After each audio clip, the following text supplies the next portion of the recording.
Tous les chemins mènent aux champignons. Salut les mycophiles, j'espère que vous allez bien. Ici Andrea du blog cultiverleschampignons.com. En myciculture professionnelle, il existe donc plusieurs manières de produire des champignons. On appelle les itinéraires techniques les processus qui sont mis en œuvre pour la production des champignons. On retrouve donc des ITK, comme on les appelle dans le jargon, à tous les stades de la production. Dans le laboratoire pour les géloses et les cultures liquides, ainsi que pour la conception du mycélium sur grain. Dans cette vidéo, on va se consacrer aux itinéraires techniques pour la réalisation du substrat de fructification à partir de 3 matières brutes de base: la paille, la sciure et le pellet. Je vous expliquerai les divers processus et pour que vous puissiez les comparer, je noterai les caractéristiques suivantes: l'obtention de la matière première, la mise en œuvre complète de l'itinéraire technique, les possibilités de supplémentation, les espèces fongiques possibles à cultiver et enfin le rendement. Nous verrons également les alternatives techniques et les autres matières utilisables dans ces divers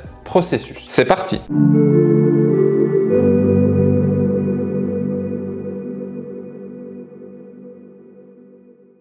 Commençons par l'ITK professionnel pour un substrat à base de paille. L'accessibilité de la matière première paille. La culture sur substrat à base de paille est relativement simple à mettre en œuvre, notamment par rapport à la matière première qui est facile à trouver. Même si vous souhaitez travailler avec le label AB biologique, vous n'aurez aucun mal à vous fournir. Tous les types de paille de céréales peuvent être utilisés: la paille de blé, la paille d'orge, la paille d'avoine, la paille de seigle, paille de triticale et paille de riz. Donc, note pour la facilité à trouver la matière première, 5 sur 5. Voyons maintenant la mise en œuvre de l'itinéraire paille. Tout d'abord, on va commencer avec le broyage de la paille. Pour produire des substrats de fructification à base de paille, la première étape consiste à la bonne granulométrie pour que le substrat soit suffisamment fin. On utilise généralement un petit broyeur thermique à marteau capable de réduire des brins entre 2 et 5 cm. Cela permettra par la suite d'obtenir un substrat de fructification plus dense. Deuxième étape, on va pasteuriser la paille. Une fois que la paille est broyée, vous devez la traiter pour diminuer la pression de contamination. En effet, la paille naturelle contient une certaine quantité de micro-organismes qui peuvent concurrencer le mycélium de champignons par la suite. Avec la paille brute, les méthodes de pasteurisation sont nombreuses. Pasteurisation à la chaux, pasteurisation thermique ou encore au savon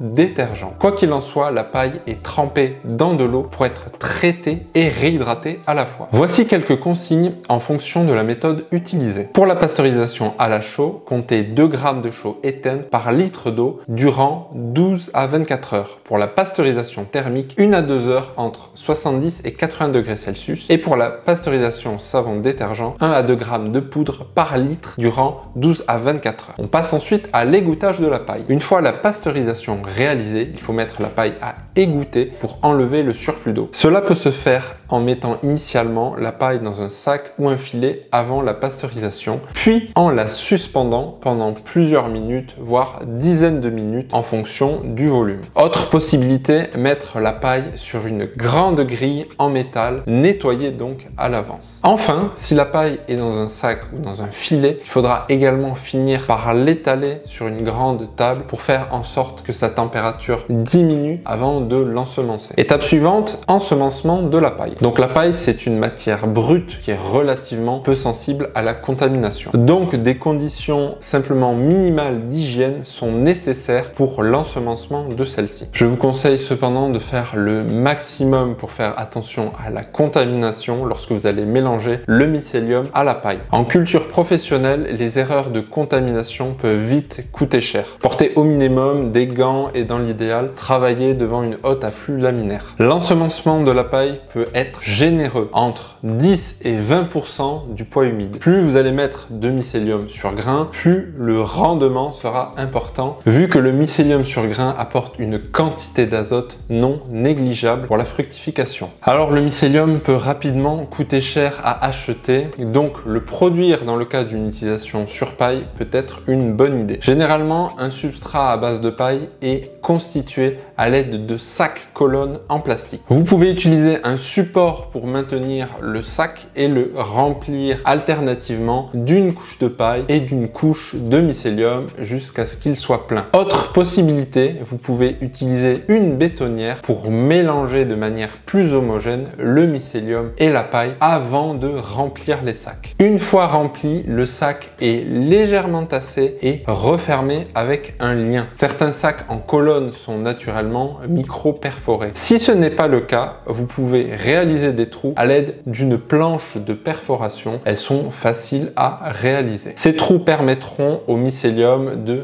respirer donc pendant la phase d'incubation. Dernière étape, l'incubation et la fructification. Alors l'incubation des sacs en colonne, il est réalisé basiquement dans une pièce autour de 21 à 22 degrés Celsius. Ils ne doivent pas être proches les uns des autres pour éviter tout risque de thermogénèse. Risque qui est théoriquement faible avec ce type de substrat non supplémenté, mais qui augmente donc en fonction du ratio de mycélium que vous allez mettre dedans. Une fois la colonisation terminée, les sacs sont suspendus et des ouvertures sont créées pour permettre aux champignons de fructifier. Alors attention, il est courant qu'avec la taille, les champignons ils poussent entre le substrat et le plastique. Si c'est le cas pour vous, c'est que le substrat est sûrement trop lâche. Donc vous pouvez régler le problème en tassant davantage au moment où vous remplissez les sacs. Autre option, vous pouvez broyer plus finement la paille. Donc pour la facilité de mise en œuvre de cet itinéraire, je mets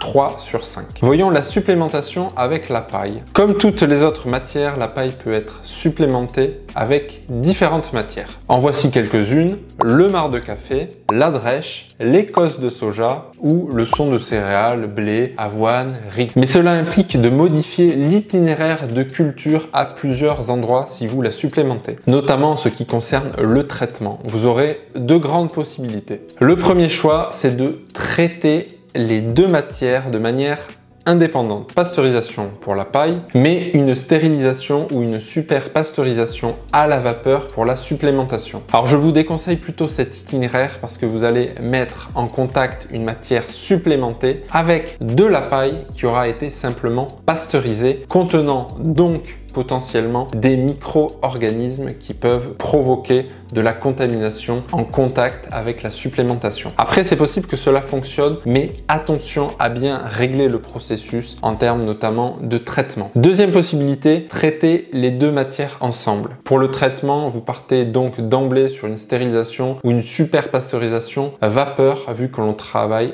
avec de la supplémentation. Vous pouvez éventuellement humidifier les deux matières avant de les introduire dans le sac de culture autoclavable avant de les mettre à stériliser. De manière générale, le problème avec la supplémentation de la paille, c'est que l'on va consommer davantage d'énergie par stérilisation ou par pasteurisation vapeur pour obtenir un substrat certes supplémenté, mais qui sera cependant moins dense et donc moins productif qu'un substrat supplémenté à base de sciure ou de pellet. Donc pour les possibilités de supplémentation, je note seulement 2 sur 5. Les cultures possibles avec la paille. Alors la paille, c'est un élément qui contient davantage de cellulose et d'hémicellulose, qui sont des éléments qui sont rapidement dégradables par les champignons. Cela permet une colonisation et une fructification plus rapide. La paille est particulièrement adaptée aux champignons que l'on appelle cellulosiques, c'est-à-dire qui contiennent une enzyme, la cellulase, qui en soi est un ciseau moléculaire permettant de découper les molécules de cellulose qui sont transformées en briques plus petites et qui sont assimilables comme nourriture pour les champignons. En champignons cellulosiques, vous avez les espèces de pleurotes. Vous pouvez éventuellement faire pousser le pleurote du panicaut, la crinière de lion, la foliote du peuplier, mais avec une bonne supplémentation pour compenser la faible qualité énergétique de la paille. Vous pouvez également faire pousser une variété de shiitake qui a été spécialement conçue donc pour la paille, c'est la souche 5000. Et enfin, vous pouvez faire pousser des choses vraiment exotiques et totalement adaptées comme la Volver volvacée. Par contre, il vous faudra beaucoup de chaleur. Pour les possibilités de culture, je note 3 sur 5. Le rendement de la paille. La paille est parfaitement adaptée donc eau pleurote et fournissent ainsi un bon rendement lors de la fructification. Mais pour les autres champignons moins aptes à décomposer et à capter la cellulose, le rendement il est donc moins important. Même si la supplémentation, donc ça peut les pousser vers le haut, à volume égal, en fait un substrat de fructification à base de paille, il est moins productif qu'un substrat à base de sciure ou de pellet. Du moins pour les champignons lignivores ou lignicoles qui, eux, comme leur nom l'indique, sont davantage friands de lignine. Donc pour le rendement avec la paille, je vais mettre 2 sur 5. Voyons maintenant l'itinéraire professionnel pour un substrat de fructification à base de sciure. Commençons par l'accessibilité de la matière première. Sciure. On peut utiliser la sciure pour la culture des champignons à condition, comme d'ailleurs toutes les autres matières utilisées dans un itinéraire professionnel, d'en avoir un approvisionnement constant. Vous pouvez trouver de la sciure dans les scieries locales proches de chez vous, les fabricants de meubles et charpentiers, les fournisseurs agricoles ou encore les coopératives forestières. Quoi qu'il en soit, il est préférable d'utiliser de la sciure de feuillu. En effet, la sciure de conifères n'est pas digeste pour beaucoup de champignons de culture. Bien que certains puissent en consommer une partie, les rendements y restent quand même faibles. De plus, je vous déconseille d'utiliser les sciures qui ont pris l'humidité en extérieur parce que leur inoculum de base, donc qui est la quantité de contaminants qu'elles contiennent initialement, elle sera très élevée et donc potentiellement dure à éliminer dans votre itinéraire de culture. Donc la facilité à trouver de la matière première, je mettrai 3 sur 5 pour la sciure. Parlons de la mise en œuvre de l'itinéraire à base de sciure. Tout d'abord, il commence par le mélange des matières premières. Les substrats à base de sciure sont donc généralement des substrats que l'on supplémente et que l'on met dans des sacs en plastique dits autoclavables. Vous pouvez cependant utiliser la sciure dans le même itinéraire technique pour paille comme on vient de le voir précédemment. La sciure et la supplémentation sont donc mis en proportion variable dans une mélangeuse à ruban ou encore une bétonnière, ce qui permet donc d'homogénéiser le mélange. Les proportions sont établies donc en fonction des besoins nutritionnels des champignons au préalable et donc devraient être pesé ou bien mesuré en volume avant d'être mélangé. Une fois le mélange sec donc qui est homogène, vous pouvez hydrater le tout avec de l'eau. Vous pouvez installer un débitmètre sur votre tuyau en fait pour mesurer la quantité d'eau ou bien gérer l'humidité manuellement en touchant régulièrement la texture du mélange avec la main. Étape suivante, remplir les conteneurs. Une fois que le mix est prêt, il est temps de remplir les sacs de culture avec. Vous avez deux grandes possibilités pour réaliser l'opération. La première utilisation consiste en l'utilisation d'une pellette en inox et d'un entonnoir pour remplir le conteneur en plastique avec le substrat. La deuxième possibilité, plus technique, consiste à faire sortir le substrat directement du mélangeur ou de la bétonnière pour remplir le sac. Pour que les volumes de substrat dans chaque sac soient homogènes, dans l'idéal, il faut coupler le remplissage du sac avec un système de balance sous le sac qui ferme son approvisionnement en fait lorsque le poids cible est atteint. Ensuite, il y a le traitement du substrat. Une fois le remplissage terminé, les sacs doivent être légèrement compressés et l'ouverture pliée pour faciliter leur manipulation. Les substrats supplémentés sont donc stérilisés sous pression ou bien traités classiquement avec une pasteurisation vapeur entre 90 et 95 degrés environ durant 4 à 8 heures en fonction de leur contenu. Retenez cette règle. Plus le substrat est supplémenté, plus la pasteurisation devra être longue. À l'intérieur du pasteurisateur, les sacs ne doivent pas être trop serrés les uns contre les autres pour que la vapeur diffuse dans la cuve de pasteurisation et que la température monte dans un laps de temps relativement court. Pour bien traiter vos substrats, utilisez une sonde de température à l'intérieur d'un des sacs de fructification. Une fois la bonne valeur de température atteinte à l'intérieur du sac, vous pouvez déclencher le chronomètre de la pasteurisation. Ensuite, on passera à l'ensemencement du substrat. Une fois la fin du chrono atteinte, les substrats sont ensuite laissés à refroidir dans la cuve de pasteurisation. Autre possibilité, vous pouvez accélérer le refroidissement en injectant de l'air froid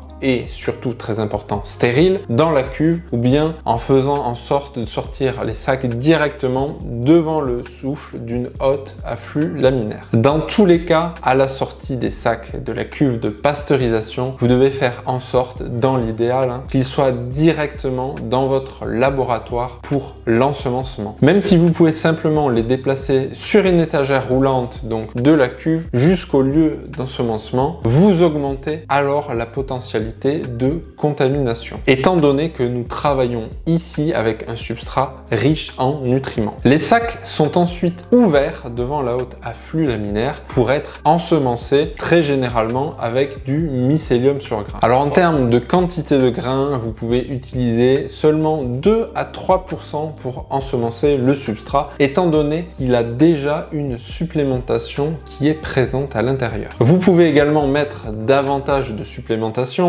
jusqu'à environ 10% si vous réalisez vous-même votre mycélium sur grain. Cela ne reviendra pas très cher. Attention cependant à la sursupplémentation pour des espèces comme le reishi ou le shiitake qui ont besoin d'avoir beaucoup de carbone dans leur mélange de substrat. Une fois ensemencé, le substrat il est donc refermé hermétiquement à l'aide de ce qu'on appelle une thermocelleuse. C'est un appareil en fait qui permet de souder le plastique du sac pour éviter les éventuels contaminants de rentrer. Et enfin, on a l'étape d'incubation et de fructification. L'incubation des substrats supplémentés se fait à une température d'environ 21 degrés pour des sacs entre 3,5 à 5 kg environ. Riches en nutriments, ils sont très sensibles à la thermogénèse. Alors n'hésitez pas à attendre qu'ils soient vraiment redescendus à température ambiante avant de les mettre donc à incuber. Pour le type de sac utilisé pour cet itinéraire technique, donc pas besoin de réaliser des trous comme pour les sacs colonnes,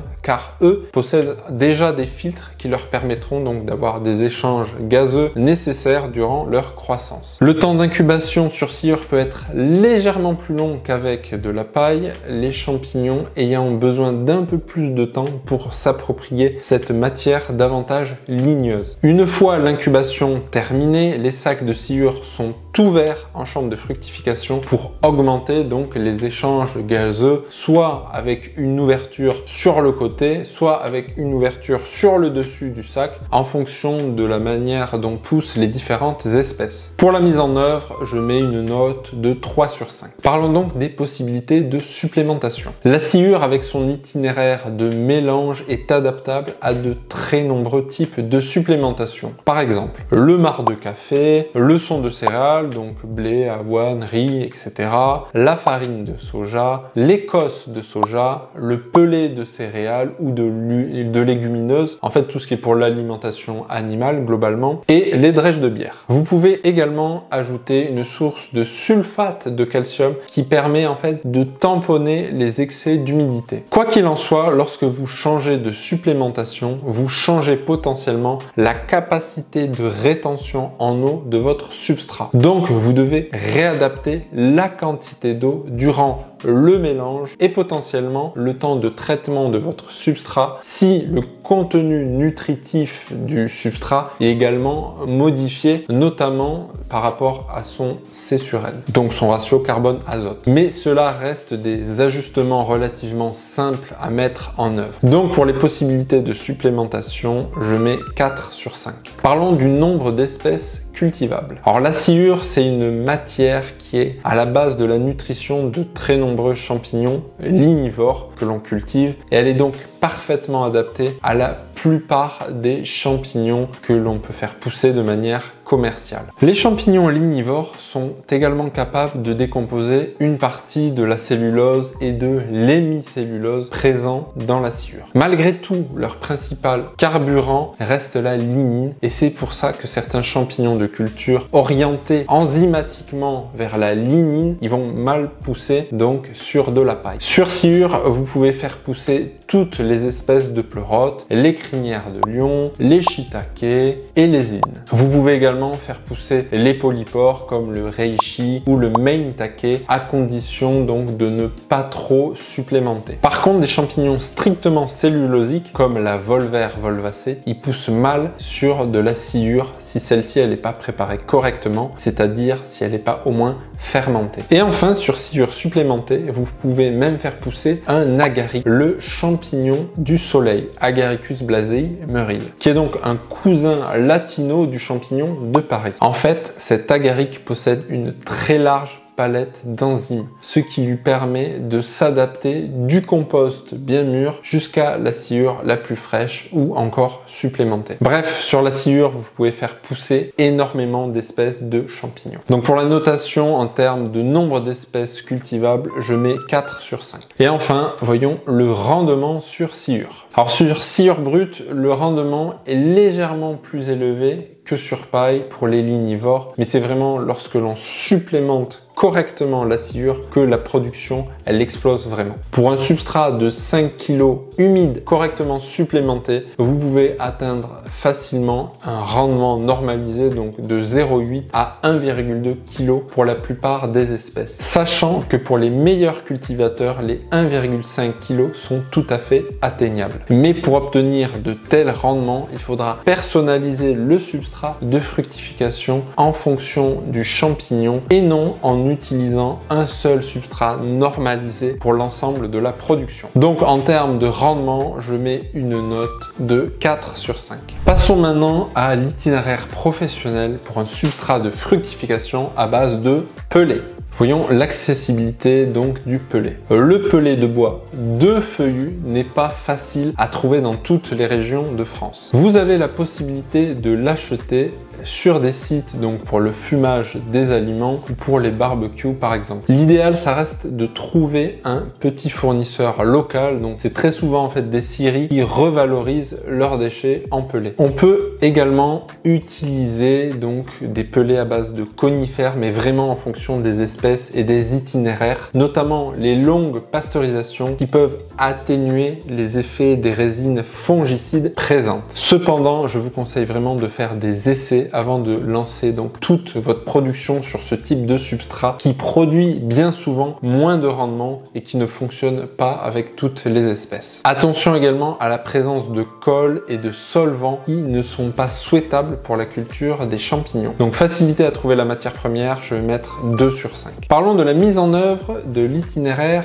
avec le pellet. Tout d'abord, le mélange des matières premières, le remplissage et l'hydratation. Comme pour la sciure, les pellets peuvent être mélangés avec leur supplémentation et hydratés dans un mélangeur ou une bétonnière. Il existe un itinéraire encore plus pratique avec les pellets qui peut être réalisé grâce à une machine qu'on appelle une ensacheuse. C'est une machine qui permet de remplir les sacs de manière semi-automatique, voire automatique, avec la bonne quantité de substrat et la bonne quantité d'eau. Alors comment ça marche? Eh bien, le substrat sec est contenu dans la cuve de l'ensacheuse en hauteur et celui-ci passe par un tube pour tomber dans les sacs de culture ouverts. Le tube possède 2 vannes à guillotine. Le volume du tube entre les 2 vannes représente la quantité de substrat sec nécessaire pour remplir un sac. Les vannes peuvent être utilisées de manière manuelle ou via un système d'air comprimé. Lorsqu'uniquement la vanne du haut est ouverte, le pellet et sa supplémentation vont tomber dans le tube, le remplissant. Cette première vanne est ensuite refermée, ce qui permet de couper la descente du substrat. Ensuite, la deuxième vanne du bas est ouverte et la bonne quantité de substrat sec tombe ainsi dans le conteneur. Une fois le mélange sec dans le sac, on peut utiliser un tuyau avec un débitmètre automatique réglé au préalable pour apporter le bon volume d'eau simplement à l'aide d'un bouton poussoir. Par la suite, le sac est laissé quelques minutes au repos, le temps que l'eau soit absorbée par les pellets et la supplémentation. La principale difficulté de cet itinéraire réside dans le fait de mélanger le substrat avant ou pendant qu'il est dans la cuve de l'ensacheuse. Vous avez 2 possibilités: mélanger au préalable dans une bétonnière puis verser dans la cuve, ou bien verser le substrat directement dans la cuve et utiliser un outil rotatif type malaxeur pour faire le mélange à l'intérieur. Si vous parvenez à maîtriser ce dernier paramètre concernant le mélange, vous avez ici l'itinéraire technique le plus efficace des trois, avec la possibilité de créer au moins 100 sacs de 5 kg par heure. Parlons maintenant du traitement du substrat. Comme pour la sciure, le pellet supplémenté doit être stérilisé ou super pasteurisé. Comptez également 4 à 8 heures pour une pasteurisation vapeur. Le pellet est donc constitué de sciure très fine qui peut mettre un peu plus de temps à monter en température lors de la pasteurisation, étant donné qu'il peut constituer un substrat plus dense. Mesurez toujours la température donc à l'aide d'une sonde à l'intérieur du substrat. Passons à l'étape d'ensemencement du pellet. Lorsque la pasteurisation vapeur est terminée, vous pouvez attendre que la température redescende ou bien, pareil, accélérer la baisse de température en sortant directement les blocs devant la haute afflux laminaire, exactement comme pour la sciure. Une fois ensemencé avec du mycélium sur grain, n'hésitez pas à homogénéiser votre sac de culture pour bien le répartir. Cela permettra d'ailleurs une colonisation du mycélium plus homogène par la suite. Pour plus de détails, je vous renvoie à l'ensemencement de la sciure qui fonctionne exactement de la même manière. Dernière étape de l'itinéraire, incubation et fructification. Pour l'incubation, le pellet est donc un peu plus dense et peut mettre parfois un peu plus de temps à être colonisé. Vous observerez facilement si vous avez fait les bons dosages en eau lors de l'incubation. Le mycélium ne colonisera simplement pas le fond de vos sacs. Si cela arrive, diminuez la quantité d'eau et éventuellement ajoutez un apport de sulfate de calcium pour tamponner l'humidité du substrat. Comme pour la sciure, lors du passage en salle de fructification, les sacs sont donc disposés sur des étagères et ouverts de manière optimale en fonction des espèces. Pour la mise en œuvre, je mets une note de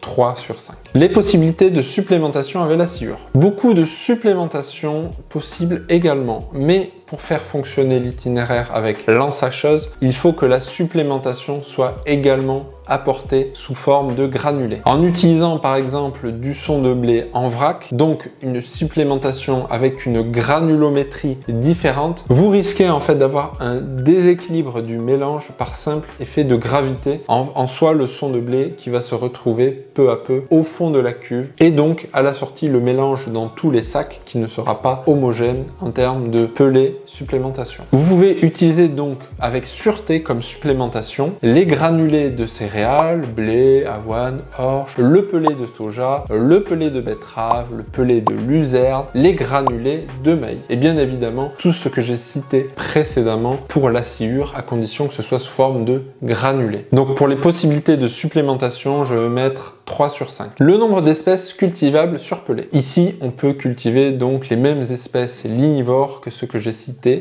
pour la sciure, à savoir les plus populaires, pleurotes, les idnes, les foliotes, les shiitakes et les polypores. Au vu de la densité du pellet, vous pouvez même tenter la culture du polypore soufré, Polyporus sulphureus, un champignon qui demande un substrat extrêmement dense et qui n'est normalement cultivé que sur bûche. Donc pour le nombre d'espèces cultivables, je vais mettre 4 sur 5.